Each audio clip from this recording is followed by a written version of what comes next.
Okay, നിങ്ങൾ chase advance ആണല്ലേ? ഇപ്പൊ എത്രാമത്തെ ഡേ അതെ. നിങ്ങള്?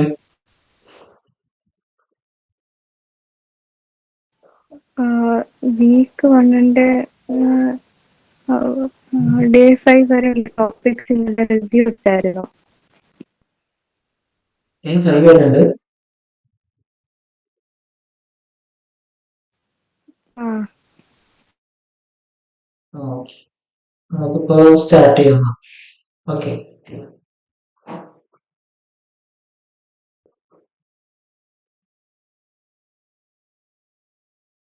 ഫസ്റ്റ് നമുക്ക് സിങ്ക്രണസും അസിങ്ക്രണസും എന്താണെന്ന് നമുക്ക് ആദ്യം മനസ്സിലാക്കാം. ഓക്കെ, നമ്മുടെ JS എന്ന് പറയുന്നത് ഒരു പ്രോഗ്രാമിംഗ് ലാംഗ്വേജ് പ്ലസ് ഒരു സ്ക്രിപ്റ്റിംഗ് ലാംഗ്വേജ് ആണ്.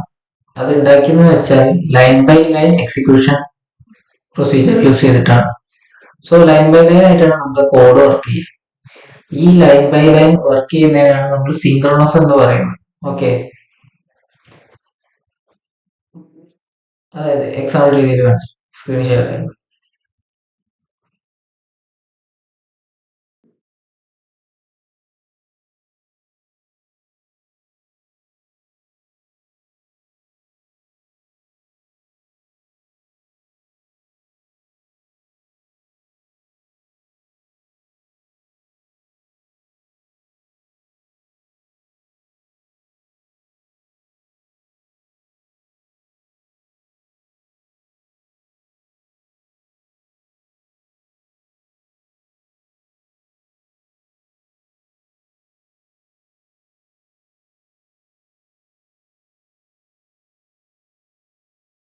റൺ ചെയ്യുകയാണെങ്കിൽ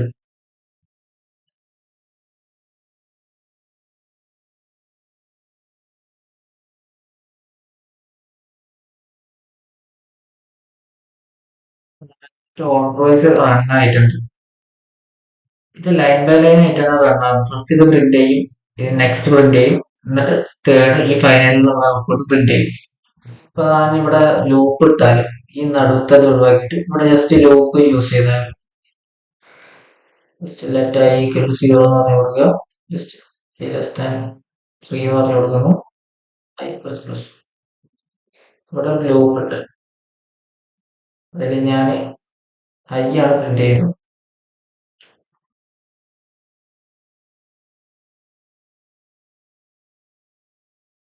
സോ ഇവിടെ ഞാൻ എൻ്റർ ചെയ്യുന്നുണ്ടോ? നേരത്തെ കണ്ടോ ഡയറക്റ്റ് എല്ലാതും പ്രിന്റ് ആയി. ഇവിടെ സ്റ്റാർട്ട് ചെയ്തു. ഇവിടെ ഫസ്റ്റ് കൺസോൾ ലോഗ് എന്ന് പറയുന്ന സ്റ്റാർട്ട് എന്നുള്ളത് ആദ്യം പ്രിന്റ് ചെയ്തു. പിന്നെ അടുത്ത ഈ ലൂപ്പിലേക്ക് കയറിയപ്പോൾ അത് അവസാനിച്ചതിന് ശേഷം ഈ ലൂപ്പ് എപ്പോൾ അവസാനിച്ചോ അതിന് ശേഷമാണ് ഈ ഫൈനൽ എന്ന് പറഞ്ഞാൽ ഇവിടേക്ക് എത്തിയത്. സോ ഇവിടെ ഈ ലൂപ്പ് അവസാനിച്ചതിന് ലൈൻ ബൈ ലൈൻ ആയിട്ട് ഈ എക്സിക്യൂഷൻ കഴിഞ്ഞതിന് ശേഷം അടുത്തത് വർക്ക് ആയിട്ടുള്ളൂ. ഇതാണ് സിങ്ക്രണസ്. ആക്ച്വലി പറഞ്ഞാൽ സിമ്പിൾ വേർഡ്സിൽ പറഞ്ഞാൽ ഇങ്ങനെയാണ് സിങ്ക്രണസ്. ഇങ്ങനെ ആയിക്കഴിഞ്ഞാൽ പ്രശ്നം എന്താ വെച്ചാൽ നമ്മുടെ വെബ്സൈറ്റ് ഒക്കെ ക്രാഷ് ആകും. നമുക്ക് അസിൻക്രോണസ് ആക്ടിവിറ്റീസ് കാര്യങ്ങളൊക്കെ നടക്കുന്ന ടൈമിൽ ഇങ്ങനെ ഈ ഒരു വർക്ക് കഴിഞ്ഞിട്ട് അടുത്ത വർക്ക് വരുമെന്നാണെങ്കിൽ അത് നമ്മളുടെ വെബ്സൈറ്റിനെ ബാധിക്കും. സോ അത് ഒഴിവാക്കാൻ വേണ്ടിയാണ് നമ്മൾ അസിൻക്രോണസ് എന്ന് പറഞ്ഞ കോൺസെപ്റ്റ് കൊണ്ടുവന്നത് ജാവാസ്ക്രിപ്റ്റിൽ. ഈ അസിൻക്രോണസ് എങ്ങനെയാണ് വർക്ക് ചെയ്യുന്നത് കാണിച്ചത്. ഈ കോഡ് ഫ്രീസിങ്ങിനെ ഒഴിവാക്കാൻ വേണ്ടിയിട്ട് നമ്മളൊരു മെത്തേഡ് യൂസ് ചെയ്യണം, സെറ്റ് ടൈം ഔട്ട് എന്ന് പറയും.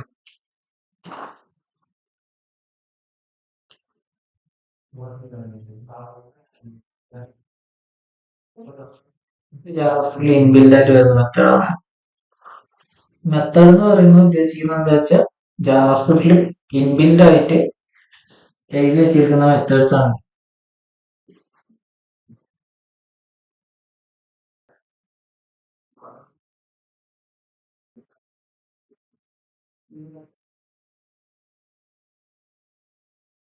ഈ മെത്തേഡ് നമ്മൾ യൂസ് ചെയ്യുന്ന ഒരു ഡിലേ കൊടുക്കാൻ വേണ്ടിയിട്ടാണ്. ഇതായത് ഇവിടെ 2 സെക്കൻഡിന് ശേഷം ഇത് പ്രിന്റ് ചെയ്യണം എന്നുള്ള രീതി. ഞാനിവിടെ നേരത്തെ കൊടുത്ത മാതിരി ഇവിടെ ഫസ്റ്റും അവിടെ സ്റ്റാർട്ട് നോക്കാം. സ്റ്റാർട്ട് സ്റ്റാർട്ട് പിന്നെ അതിനുശേഷം ഇവിടെ ഫൈനൽ എന്ന് പറഞ്ഞു കൊടുക്കുന്നു. ഓക്കെ. ഇപ്പൊ ഇവിടുത്തെ മേലത്തെ കേസിൽ എന്താ, ഡയറക്റ്റ് ഫസ്റ്റ് സ്റ്റാർട്ട് പ്രിന്റ് ചെയ്തു, ലൂപ്പ് വർക്ക് ചെയ്ത് അതിന് ശേഷമാണ് ഫൈനൽ പ്രിന്റ് ആയത്. ഇപ്പൊ ഇതിലേക്ക് വരാം കേട്ടോ, സ്റ്റാർട്ടും ഫൈനലും പ്രിന്റ് ചെയ്തു, പിന്നെ അത് കഴിഞ്ഞിട്ട് 2 സെക്കൻഡ് കഴിഞ്ഞിട്ടാണ് അടുത്ത കമാൻഡ്, അതായത് സെറ്റ് ടൈം ആയിട്ടുള്ള കൺസോൾ ലോഗ് പ്രിന്റ് ആയത്. അവിടെ കോഡ് ഫ്രീസിങ് കാര്യങ്ങളൊന്നും നടന്നില്ല. ഇവിടെ ഈ ഒരു ഫോർ ലൂപ്പിന്റെ ഫംഗ്ഷൻ കഴിഞ്ഞിട്ട്, പരിപാടി കഴിഞ്ഞിട്ടല്ല ഇവിടെ വന്നത്. സോ ഇവിടെ അസിങ്ക്രണസ് കാര്യങ്ങൾ നടക്കുന്നുണ്ട്, ബാക്കിയുള്ള കോഡിനെ അഫക്ട് ചെയ്യാതെ. ഇത് സെപ്പറേറ്റ് ഇപ്പൊ കോഡ് ലൈൻ ബൈ ലൈൻ ആയിട്ട് റൺ ചെയ്യും, ജാവാസ്ക്രിപ്റ്റ് ലൈൻ ബൈ ലൈൻ ആയിട്ടാണ് കോഡ് റൺ ചെയ്യുന്നത്. ഓക്കെ, അതിൽ സെറ്റ് ടൈം ഔട്ട് വന്നപ്പോൾ അത് സെപ്പറേറ്റ് ആയിട്ട് കോഡ് പോയിട്ട് അത് അതിന്റെ പണി ബാക്ക്ഗ്രൗണ്ടിൽ നടത്തുന്നുണ്ട്. അപ്പൊ അത് ആ ടൈമിൽ ബാക്കിയുള്ള ഈ ഫൈനൽ എന്ന് പറഞ്ഞ കൺസോളൊക്കെ അവിടെ പ്രിന്റ് ചെയ്ത് കാണിച്ചു തരുന്നുണ്ട് ഇവിടെ. എന്നിട്ട് അതിന് ശേഷമാണ് അത് പ്രിന്റ് ചെയ്ത് കാണിക്കുന്നത്. സെറ്റ് ടൈം ഔട്ടിന്റെ ബാക്ക്ഗ്രൗണ്ട് നടന്ന പരിപാടി പിന്നെ അവസാനം കാണിച്ചു തരുന്നു. ഓക്കെ, ഇവിടെ കോഡ് ഫ്രീസിംഗ് എന്നുള്ള സംഭവം ഒഴിവാകുന്നുണ്ട്. 2 സെക്കൻഡ് ഡിലേ കഴിഞ്ഞിട്ടും ആ ഫൈനൽ പ്രിന്റ് ആവുന്നുള്ളത് ഇവിടെ നടക്കുന്നില്ല. ഓക്കെ,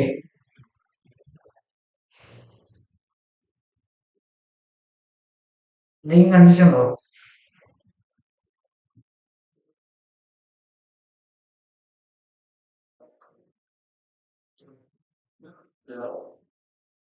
കണ്ടീഷൻ ഉണ്ടെങ്കിൽ പറയട്ടെ. ഇല്ല. ഓക്കെ,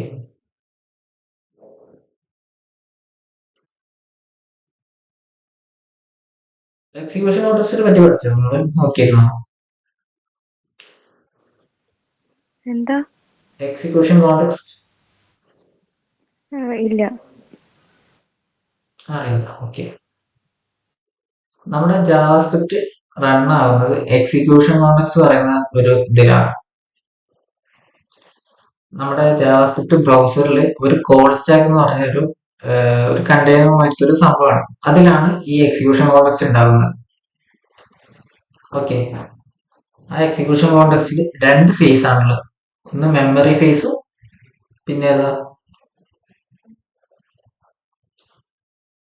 കോഡ് എക്സിക്യൂഷൻ ഫേസും. ഈ 2 ഫേസ് ആണ് മെയിൻ ആയിട്ട് ഇതിൽ പഠിക്കാനുള്ളത്. മെമ്മറി ഫേസിൽ എന്താ വെച്ചാൽ നമ്മളിപ്പോ ഒരു വാർ എ എന്ന് പറഞ്ഞ് 10 എന്ന് പറഞ്ഞ് ഡിക്ലെയർ ചെയ്തില്ല. ഇവിടെ ഈ വാർ എ എന്ന് പറയുന്ന പോർഷനിൽ അത് മെമ്മറി ഫേസിലാണ് സ്റ്റോർ ആവുന്നത്. കോഡ് എക്സിക്യൂഷൻ ഫേസിലാണ് ഈ വാർ എന് ജസ്റ്റ് വാല്യൂ ഇൻപുട്ട് ആവുന്നത്. അതുവരെ വാർ എ അൺഡിഫൈൻഡ് എന്ന് പറഞ്ഞിട്ടായിരിക്കും സ്റ്റോർ ചെയ്തിട്ടുണ്ടാവും. അതാണ് നമ്മളിവിടെ കൺസോൾ ലോഗ് ഇതിന്റെ മേലെ വിളിക്കുമ്പോൾ, ഇവിടെ എ എന്ന് പറഞ്ഞ് വിളിക്കുകയാണെങ്കിൽ ഇതില് അൺഡിഫൈൻഡ് എന്ന് പറഞ്ഞ് കാണുന്നുണ്ടാവില്ല. Just clear. സോ നമ്മളിവിടെ കോഡ് റൺ ചെയ്താൽ അൺഡിഫൈൻഡ് എന്ന് പറഞ്ഞ് കാണിക്കുന്നത് കോഡ് എക്സിക്യൂഷൻ ടൈമിലാണ് ഈ വാർ എക്ക് 10 എന്ന് പറഞ്ഞ വാല്യൂ കിട്ടുന്നത്. നമ്മളിപ്പോ ഒരു വാർ എ എന്ന് പറഞ്ഞ സാധനം ഡിക്ലെയർ ചെയ്താൽ അത് മെമ്മറി ഫേസിലാണ് ലോഡ് ആവുന്നത്, സ്റ്റോർ ചെയ്ത് വെക്കുന്നത്. അതിന് ഇനീഷ്യലി അൺഡിഫൈൻഡ് എന്ന് പറഞ്ഞ വാല്യൂ ആയിരിക്കും സ്റ്റോർ ചെയ്തിട്ടുണ്ടാവും. സോ നമ്മളിത് ഇനീഷ്യലൈസ് ചെയ്യുന്നതിന് മുന്നേ വിളിച്ചു കഴിഞ്ഞാൽ അത് അൺഡിഫൈൻഡ് എന്ന് പറഞ്ഞതായിരിക്കും പ്രിന്റ് ചെയ്ത് കാണിക്കുക. ഇതിന് താഴെയാണ് അതിനെ വിളിക്കുന്നതെങ്കിൽ കോഡ് റൺ ചെയ്യുന്ന ടൈമിൽ നമ്മളിപ്പോൾ നോഡ് സ്ക്രിപ്റ്റ് .js എന്ന് പറഞ്ഞ് റൺ ചെയ്യിപ്പിക്കുന്നില്ലേ, ആ ടൈമിൽ അതിന് വാല്യൂ കിട്ടും. ഓക്കെ, ഈ ഒരു ഇതിലാണ് നമ്മൾ ജാവാസ്ക്രിപ്റ്റ് ഫുള്ള് റൺ ആവുന്നത്. ജാവാസ്ക്രിപ്റ്റ് റൺ ആവാൻ മെയിൻ റീസൺ കോഡ് സ്റ്റാക്ക് ആണ്. ഓക്കെ, നമ്മുടെ കോഡ് റൺ ചെയ്യാൻ ഹെൽപ്പ് ചെയ്യുന്ന ഒരു സാധനം തന്നെയാണ് കോഡ് സ്റ്റാക്ക് എന്ന് പറയുന്നത്.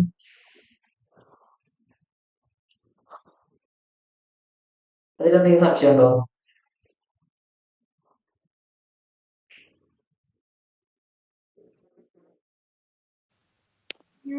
ക്ലിയർ ആണ്. ക്ലിയർ ആണ്. ഓക്കെ, സോ അപ്പൊ എന്താണ് കോഡ് സ്റ്റാക്ക് എന്ന് വെച്ചാൽ, നമ്മുടെ ജെഎസിന്റെ എഞ്ചിൻ അറിയില്ലേ, V8 എഞ്ചിനാണ്. അത് നമ്മുടെ ജാവാസ്ക്രിപ്റ്റ് കോഡ്, ഫംഗ്ഷൻ കോഡ്സ് കാര്യങ്ങളൊക്കെ ട്രാക്ക് ചെയ്യാൻ യൂസ് ചെയ്യുന്നതാണ് മെയിൻ ആയിട്ട് കോഡ് സ്റ്റാക്ക് എന്ന് പറയുന്നത്. അതിനൊരു ട്രാക്കിംഗ് കാര്യങ്ങൾ ചെയ്യാൻ വേണ്ടി, ട്രാക്കിംഗ് കാര്യങ്ങൾ നമ്മുടെ കോഡ് എങ്ങനെയാണ് വർക്ക് ചെയ്യേണ്ടത് കാര്യങ്ങളൊക്കെ ട്രാക്ക് ചെയ്യാൻ വേണ്ടിയിട്ട് യൂസ് ചെയ്യുന്ന സംഭവമാണ് കോഡ് സ്റ്റാക്ക് എന്ന് പറയുന്നത്. അത് എഞ്ചിന് പ്രൊവൈഡ് ചെയ്യുന്നതാണ് നമ്മുടെ ബ്രൗസർ. ഓക്കെ, ക്രോമിൽ ആണെങ്കിൽ V8 എഞ്ചിനാണ് ഇത്. ഓക്കെ, മോസില്ലയിലാണെങ്കിൽ സ്പൈഡർ മങ്കി ആണ് യൂസ് ചെയ്യുന്നത്. അതേപോലെ എഞ്ചിന്റെ പേരുകളാണ്. ഓക്കെ, ക്രോമില് V8, മോസില്ലയില് ഏതാണ് സ്പൈഡർ മങ്കി.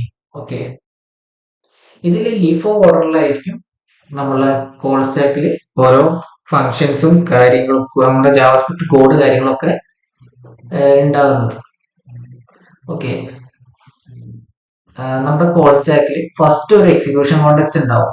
നമ്മളിപ്പോ ഒരു ചെറിയ ഈ വാർ A=10 എന്ന് പറയുന്ന സംഭവം ഉണ്ടാക്കുകയാണെങ്കിൽ അതും ഇനീഷ്യലി ഫസ്റ്റ് ഒരു എക്സിക്യൂഷൻ കോണ്ടെക്സ്റ്റ് ഉണ്ടാക്കും.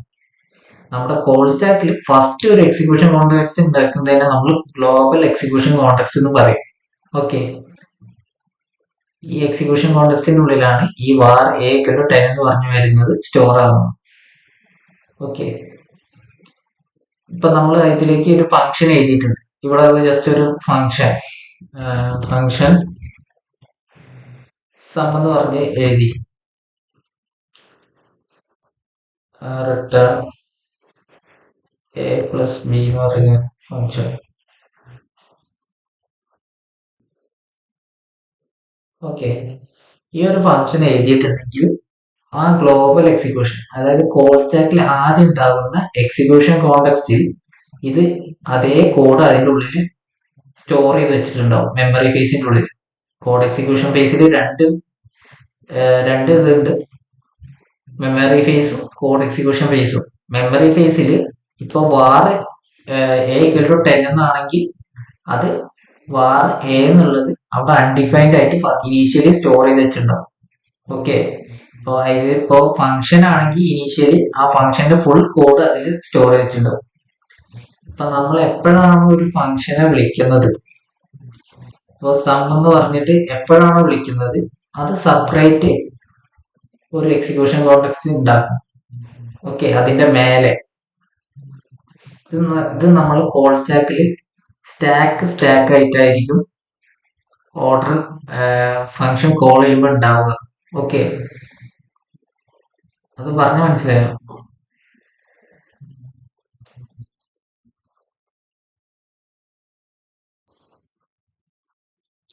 ഓക്കെ, നമ്മുടെ കോഡ് സ്റ്റാക്കിൽ ഇപ്പൊ എക്സിക്യൂഷൻ കോണ്ടെക്സ്റ്റ് ഉണ്ടാക്കി അതിൽ ഈ ഫംഗ്ഷനും ഇവിടെ ഞാനിപ്പോ ഒരു var A=10 എന്ന് പറഞ്ഞു കൊടുത്തു. ഓക്കെ, ഇവിടെ var A=10 അത് എക്സിക്യൂഷൻ കോണ്ടെക്സ്റ്റിൽ മെമ്മറി ഫേസിൽ A=undefined എന്ന് പറഞ്ഞിട്ട് ഇനീഷ്യലി സ്റ്റോർ ആവും. ഓക്കെ, അതുകൊണ്ടാണ് നമ്മൾ ഈ var A-നെ മേലെ വിളിച്ചു കഴിഞ്ഞാൽ അൺഡിഫൈൻഡ് എന്ന് പറഞ്ഞ് കാണിക്കുന്നത്. അതേ ടൈം താഴെ വിളിച്ചു കഴിഞ്ഞാൽ അതിന് വാല്യൂ കിട്ടും. അത് മനസ്സിലായില്ലേ? സോ അത് ഫംഗ്ഷന്റെ കേസിലാണെങ്കിൽ സെപ്പറേറ്റ് ആ കോഡ് ഫുള്ള് അതിലേക്ക് സ്റ്റോർ ചെയ്യണം. എപ്പോഴാണോ നമ്മൾ ഫംഗ്ഷനെ വിളിക്കുന്നത് അപ്പോഴായിരിക്കും നമ്മുടെ കോഡ് വർക്ക് ആവുന്നത്.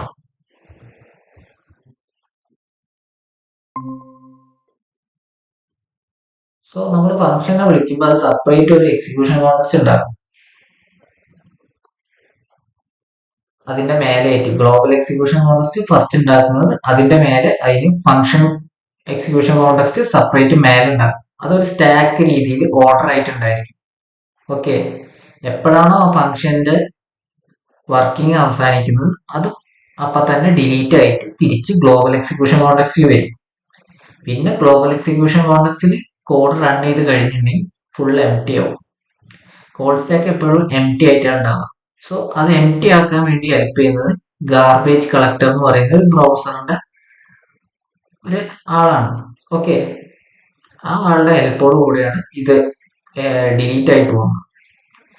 നമ്മുടെ കോഡ് സ്റ്റാക്കിൽ എപ്പോഴും ലീഫോ ഓർഡറിലായിരിക്കും ഈ ഗാർബേജ് കളക്ടർ പോപ്പ് ചെയ്യുക. ഓരോ ഫംഗ്ഷനും കാര്യങ്ങളും ചെയ്ത് കഴിഞ്ഞാൽ അത് അപ്പം തന്നെ പോപ്പ് ആവും. ഒരു ഫംഗ്ഷനെ കോൾ ചെയ്ത് കഴിഞ്ഞാൽ ഇപ്പൊ ഉള്ള എക്സിക്യൂഷൻ കോണ്ടെക്സ്റ്റിന്റെ മേലേക്ക് വേറൊരു എക്സിക്യൂഷൻ കോണ്ടെക്സ്റ്റ് ബിൽഡ് ആവും. അവിടെ ബിൽഡ് ആയിട്ട് ആ ഫംഗ്ഷന്റെ കോഡ് ഫുൾ എക്സിക്യൂട്ട് ആവുക അവിടെ ആയിരിക്കും. ആ ഫംഗ്ഷന്റെ കോഡ് എക്സിക്യൂട്ട് ആയി കഴിഞ്ഞാൽ, അതായത് വർക്ക് ചെയ്ത് റൺ ചെയ്ത് കഴിഞ്ഞാൽ അത് നേരെ തിരിച്ച് അതിന്റെ പ്രീവിയസ് ആയിട്ടുള്ള എവിടെ നിന്നാണ് അത് വിളിച്ചത്, അത് വിളിച്ച സ്ഥലത്തേക്ക് വിളിച്ച എക്സിക്യൂഷൻ കോണ്ടെക്സ്റ്റിലേക്ക് പോകും. ഓക്കെ, സമയം ക്ലിയർ ആയോ?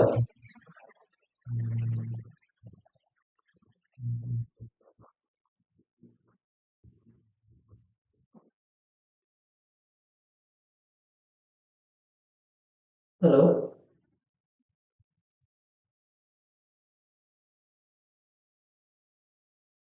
ഹലോ, സമയം ക്ലിയർ ആയോ?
സമയം ക്ലിയർ ആണോ?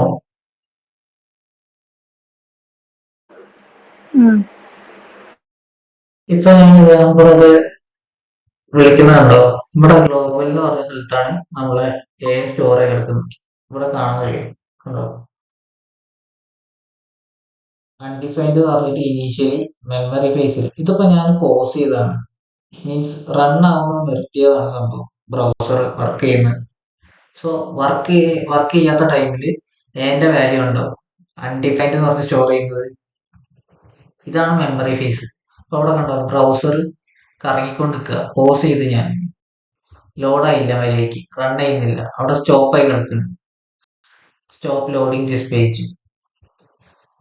സോ ഇവിടെ കണ്ടോ, ഇത് ജസ്റ്റ് ഇതിന്റെ എവിടെയാണ് സ്റ്റോർ ചെയ്യുന്നത് നമുക്ക് ഇവിടെ നോക്കിയാൽ മനസ്സിലാക്കാൻ കഴിയും. ഇത് സോഴ്സ് പേജ് ആണ്, ഇൻസ്പെക്ട് എടുത്താൽ നിങ്ങൾക്ക് കാണാൻ കഴിയും. ജസ്റ്റ് നിങ്ങളതിൽ നോക്കിയാൽ മതി, ലാപ്ടോപ്പിൽ യൂസ് ചെയ്തിട്ട് ജസ്റ്റ് ഇൻസ്പെക്ട് ചെയ്യുക. എന്നിട്ട് നിങ്ങൾ ചെയ്യുന്ന ഇൻഡെക്സ് പേജിൽ ജസ്റ്റ് സ്ക്രിപ്റ്റ് ഉണ്ടാക്കുക, ഇവിടെ ജസ്റ്റ് പോയിന്റർ കൊടുക്കുക, എന്നിട്ട് പോസ് ചെയ്യുക. പോസ് ചെയ്താൽ നിങ്ങൾക്ക് കാണാൻ കഴിയും എന്തായിരിക്കും ഇനീഷ്യലി എന്റെ വാല്യൂ ഇവിടെ സ്റ്റോർ ആയിരിക്കുന്നത്. ഇത് മെമ്മറി ഫേസിൽ കോഡ് എക്സിക്യൂഷൻ കോണ്ടെക്സ്റ്റിൽ മെമ്മറി ഫേസിലാണ് ഇത് ആഡ് ആയിരിക്കുന്നത്. ഓക്കെ, ഇതിലിപ്പോ ഫംഗ്ഷൻ ഉണ്ടായിരിക്കും.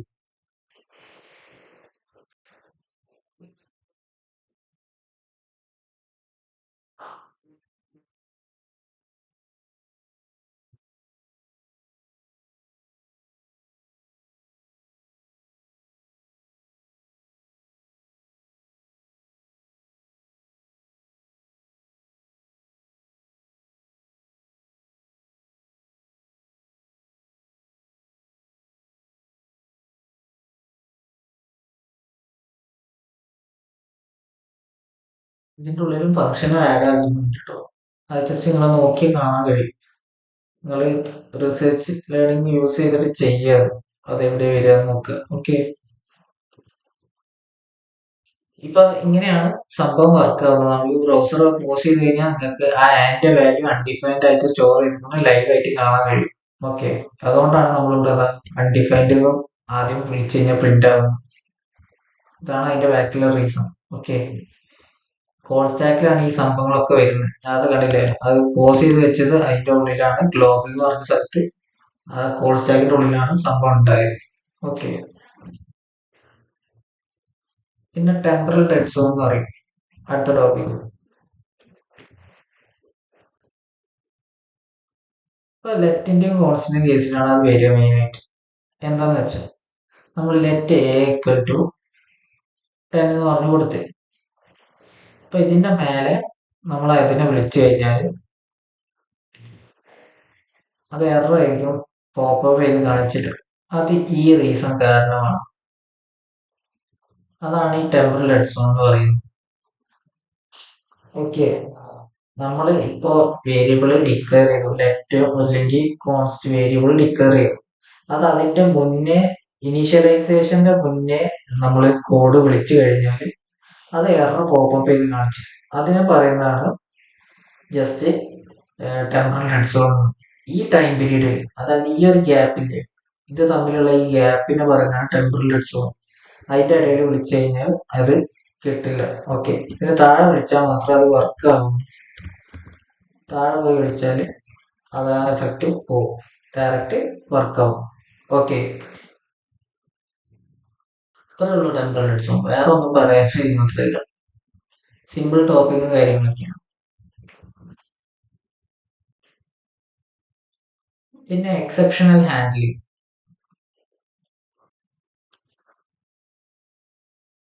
എക്സെപ്ഷണൽ ഹാൻഡ്ലിംഗ് എന്ന് വെച്ചാൽ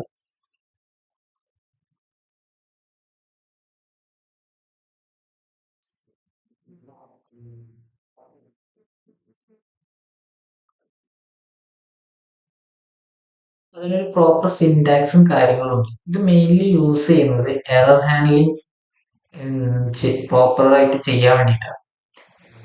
ഇപ്പോ നിങ്ങൾക്ക് ജസ്റ്റ് ഒരു എക്സാമ്പിളിന്റെ കേസ് പറഞ്ഞുതരാം. ഇപ്പോൾ 10/0. ഇപ്പൊ നമ്മളൊരു ഡിവിഷന്റെ ഒരു ഫംഗ്ഷനും കാര്യങ്ങളൊക്കെയാണ് ചെയ്യുന്നത് വിചാരിച്ചു. ഒരു ഡിവിഷൻ എന്നുള്ള പ്രോപ്പർട്ടി ഫംഗ്ഷനാണ്. അതിലേക്ക് രണ്ട് നമ്പർ തരും, ന്യൂമറേറ്ററും ഡിനോമിനേറ്ററും. ഡിവിഷൻ ചെയ്യുമ്പോൾ ന്യൂമറേറ്ററും ഡിനോമിനേറ്ററും വേണ്ടേ. സോ നമ്മൾ ഡിനോമിനേറ്റർ ഒരിക്കലും 0 ആവാൻ പാടില്ല. ഇപ്പൊ തരുന്ന ആള് ചിലപ്പോൾ മനഃപൂർവ്വം 0 തന്നു വിചാരിച്ചു, യൂസർ 0 ആണ് നമുക്ക് ഫംഗ്ഷനിലേക്ക് തന്നത്. സോ നമുക്ക് അത് നമ്മുടെ കോഡ് ഡാമേജ് ആവാതിരിക്കാൻ വേണ്ടി നമുക്ക് തന്നെ ഒരു എററും കാര്യങ്ങളൊക്കെ ത്രോ ചെയ്യാൻ കഴിയും അതിൽ. ഇതിനൊക്കെ വേണ്ടിയിട്ടാണ് നമ്മൾ മെയിനായിട്ട് എക്സെപ്ഷണൽ ഹാൻഡ്ലിംഗ് യൂസ് ചെയ്യുന്നത്. ഇതിനൊരു സിൻടാക്സ് ഉണ്ട്, പ്രോപ്പർ സിൻടാക്സ് കാര്യങ്ങളൊക്കെ ഉണ്ട്. നമ്മൾ VS കോഡിൽ ജസ്റ്റ് ട്രൈ എന്ന് അടിച്ചാൽ തന്നെ ട്രൈ ക്യാച്ച് എന്നുണ്ടോ, ഇത് കൊടുത്താൽ മതി. ഓക്കെ, ഇതിലാണ് നമ്മുടെ മെയിൻ കോഡും കാര്യങ്ങളും എഴുതുന്നത്. ഓക്കെ,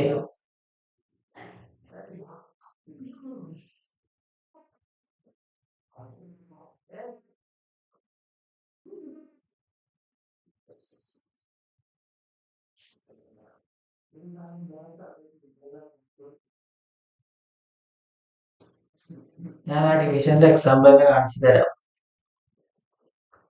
ഓക്കെ, ഫംഗ്ഷൻ എഴുതുന്നു ഞാൻ. ഡിവിഷൻ എന്നാണ് ഫംഗ്ഷന്റെ പേര്.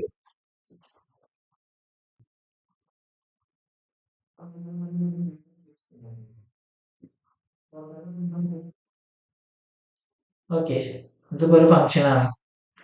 അതായത് രണ്ട് വാല്യൂസ് വരും, AB,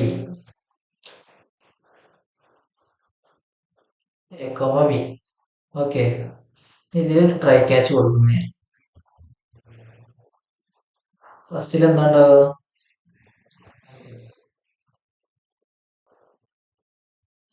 കോൺസ്റ്റ് എന്ന് പറഞ്ഞത് ഇത് കൊടുക്കുന്നു, റിസൾട്ട് ഈക്വൽ ടു A/B എന്ന് പറഞ്ഞു കൊടുക്കും. ഇതിൽ A എന്ന് പറയുന്നത് നമ്മുടെ ന്യൂമറേറ്റർ ആണ്, ഇത് ഡിനോമിനേറ്റർ. ഓക്കെ, പിന്നെ റിസൾട്ട് നമ്മൾ പ്രിന്റ് ചെയ്യുന്നു, കോൺസ്റ്റ് റിസൾട്ട് പറഞ്ഞ് ഇവിടെ പ്രിന്റ് ചെയ്യും. ഇതാണ് എറർ ക്യാച്ചിങ്ങിന്റെ സ്ഥലം. ഇതിലായിരിക്കും എറർ കാര്യങ്ങളൊക്കെ ക്യാച്ച് ചെയ്യുന്നത്. സോ കൺസോൾ ഡോട്ട്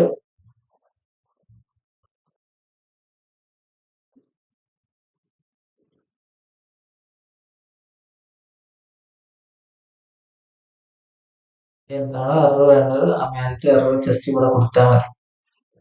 ഓക്കെ, ഇതിന് ഞാൻ ഈ വിളിക്കുകയാണ് ഫംഗ്ഷനെ. എന്താണ് ഡിവിഷൻ. ഇതിൽ രണ്ട് വാല്യൂ കൊടുക്കണം, 2,4. ഇതിന്റെ ആൻസർ നോക്കാം. കണ്ടോ, ഡിവൈഡ് ചെയ്തു 0.5. ഓക്കെ, ഇപ്പൊ ഇവിടെ 0 കൊടുത്താൽ കണ്ടോ ഇൻഫിനിറ്റി എന്നാ വരുന്നത്. ഇതൊരു പ്രോപ്പർ മെത്തേഡ് അല്ല. സോ നമുക്ക് ഇതിൽ ഒരു എക്സ്ട്രാ ഫീച്ചർ കൂടെ ഉണ്ട്. നമുക്കൊരു എറർ ത്രോ ചെയ്യാൻ കഴിയും. ഇപ്പൊ യൂസർ ഇൻപുട്ട് ചെയ്തപ്പോൾ ഇവിടെ ഇൻഫിനിറ്റി എന്ന് പറഞ്ഞ് വന്നില്ലേ, അത് വരാൻ പാടില്ലല്ലോ. ഇപ്പൊ യൂസർ ഡിനോമിനേറ്റർ മനഃപൂർവ്വം 0 ആക്കി കൊടുത്തതാണ് ഇവിടെ, കണ്ടോ. അപ്പൊ അങ്ങനത്തെ ഒക്കെ കേസിൽ നമുക്ക് എറർ ത്രോ ചെയ്യിപ്പിക്കാൻ കഴിയും നമ്മുടെ കോഡ് പൊട്ടാതെ. സോ അതിനാണ് ത്രോ എന്ന് പറയുന്ന സംഭവം. ത്രോ ന്യൂ എറർ എന്ന് പറഞ്ഞ് കൊടുക്കുക. എന്നിട്ട് സോറി ഫസ്റ്റ് കണ്ടീഷൻ ചെക്ക് ചെയ്യണം. If B double equals B എന്ന് പറഞ്ഞാൽ നമ്മുടെ ഡിനോമിനേറ്റർ 0 ആവുന്ന എപ്പോഴാണോ അപ്പോഴാണ് എറർ ത്രോ ചെയ്യുന്നത്. ഈ എറർ ത്രോ ചെയ്ത് കഴിഞ്ഞാൽ താഴത്തേക്ക് പോകില്ല, അതിന് താഴത്തേക്കുള്ള കോഡ് വർക്ക് ആവില്ല, എറർ മാത്രം ത്രോ ചെയ്തിട്ട് പോകും. നമ്മുടെ കോഡ് പൊട്ടാതെക്കാൻ വേണ്ടിയിട്ടാണ് മെയിനായിട്ട് യൂസ് ചെയ്യുന്നത്. ഓക്കെ, എന്നിട്ട് ഇവിടെ കൊടുക്കുക, സ്ട്രിംഗിൽ കൊടുക്കുക division by 0 is not possible. Okay, ഇപ്പൊ ഈ കോഡ് ഇപ്പൊ ഫംഗ്ഷനിൽ ഞാൻ ത്രോ കാര്യങ്ങളൊക്കെ കൊടുക്കുന്നുണ്ട്, ഈ കാര്യങ്ങളൊക്കെ കൊടുത്ത്. ഇനിയിപ്പോ നമുക്ക് ഈ 0 വെച്ചിട്ട് കൊടുത്തു നോക്കാം. കണ്ടോ എറർ എന്താ, ഞാൻ കൊടുത്ത കമാൻഡ് ആണ് ഇവിടെ വന്നത്. Division by 0 is not possible. Okay, നമുക്ക് മാനുവലി നമുക്ക് എററും കൊടുക്കാൻ കഴിയും. നമ്മൾ എപ്പോഴെങ്കിലും ഇങ്ങനത്തെ ഒരു കേസ് വരികയാണ്, ഡിനോമിനേറ്റർ 0 വരുന്ന കേസ്, അതേമാതിരി എപ്പോഴെങ്കിലും ഒക്കെ ഒരു എറർ ഷോ ചെയ്ത് കാണിക്കണം, യൂസർ പ്രോപ്പറായിട്ട് എൻ്റർ ചെയ്തില്ലെങ്കിൽ നമുക്ക് ഇങ്ങനെ വെച്ച് ഡയറക്റ്റ്ലി എൻ്റർ ചെയ്യാം. ഓക്കെ, ഇതാണ് മെയിൻ എക്സെപ്ഷണൽ ഹാൻഡ്ലിങ്ങിന്റെ പണി. ഓക്കെ,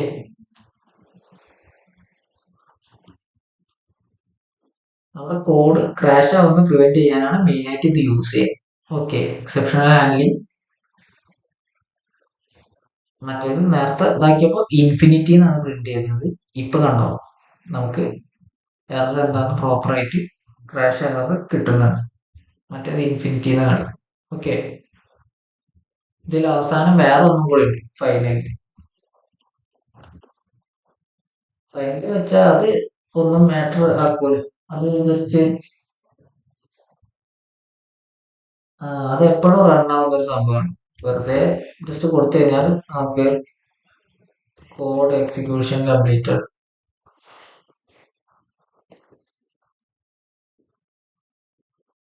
ഇതിന് ഒരു ഇതുമില്ല, അത് ജസ്റ്റ് കൊടുത്തു കഴിഞ്ഞാൽ ജസ്റ്റ് അത് വർക്ക് ആവും, അത്രേ ഉള്ളൂ. കണ്ടോ ലാസ്റ്റിലേക്ക് ഇവിടെ കോഡ് എക്സിക്യൂഷൻ കംപ്ലീറ്റഡ് എന്ന് പറഞ്ഞ് വെറുതെ കാണിക്കുന്നു. ഇതാണ് പ്രോപ്പർ അതിന്റെ സ്ട്രക്ചർ കാര്യങ്ങൾ, സിന്റാക്സ്. ഓക്കെ, ഇത് മെയിനായിട്ട് പഠിച്ചു വെക്കുന്നത്, ഇത് ഇമ്പോർട്ടന്റ് ആണ്. നമ്മൾ കോഡ് ചെയ്യുമ്പോൾ ഫ്യൂച്ചറിലേക്ക് അധികം യൂസ് ചെയ്യുന്ന സംഭവം. ഓക്കെ, ഈ ടോപ്പിക്സ് ഒക്കെ എടുത്തത് പഠിച്ചിരുന്നോ? ഹലോ,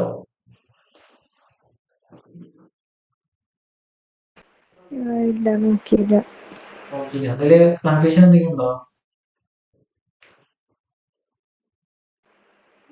ഇല്ല, ക്ലിയറാ. ക്ലിയർ ആണ്, എക്സിബിഷൻ കോൺടെസ്റ്റും കാര്യങ്ങളും. ഇനി ടോപ്പിക്സ് എന്തെങ്കിലും പറയണോ, വേറെ ടോപ്പിക്സ്? വേറെ ടോപ്പിക്, ഈ കോൾ അപ്ലൈ ബൈൻഡ് ഇല്ലേ, അതൊക്കെ ഒന്ന് എക്സ്പ്ലെയിൻ ചെയ്യാവോ? കോൾ അപ്ലൈ വേണ്ടോ, അത് നാളത്തേക്ക് മതിയോ എന്നാ? ഞാൻ എന്താ? 7:45 പറഞ്ഞിരുന്നേ ക്ലാസ്, ആ നാളത്തേക്ക് സെറ്റ് ആക്കിയാൽ മതിയോ അത്? ആ ഓക്കെ. ഇപ്പൊ ഇതൊന്ന് ജസ്റ്റ് ഒന്ന് പ്രാക്ടീസ് ചെയ്തോളൂ കേട്ടോ. ഇത് ഇമ്പോർട്ടന്റ് ആണ്, ഇത് മനസ്സിലാക്കിയാലാണ് മുന്നോട്ടേക്ക് ജാവാസ്ക്രിപ്റ്റ് എങ്ങനെ റൺ ആവുന്ന കാര്യങ്ങളും യൂസ് ചെയ്യുന്ന കാര്യങ്ങളൊക്കെ പഠിക്കാം. അത് നാളെ ഫ്രഷ് ആയിട്ട് എടുത്തുതരാം, നല്ല ഡീറ്റെയിൽ ആയിട്ട്. ഇപ്പൊ ടൈം ഉണ്ടാവില്ല. ഓക്കെ, അത് കുറച്ച് ഓക്കെ. ഡെപ്ത് ആയിട്ട് പറഞ്ഞു തന്നാലേ മനസ്സിലാവും. ഓക്കെ.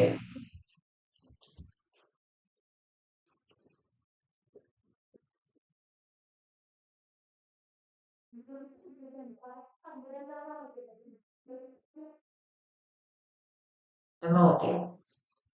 എന്നാ ലീവ് ചെയ്തു.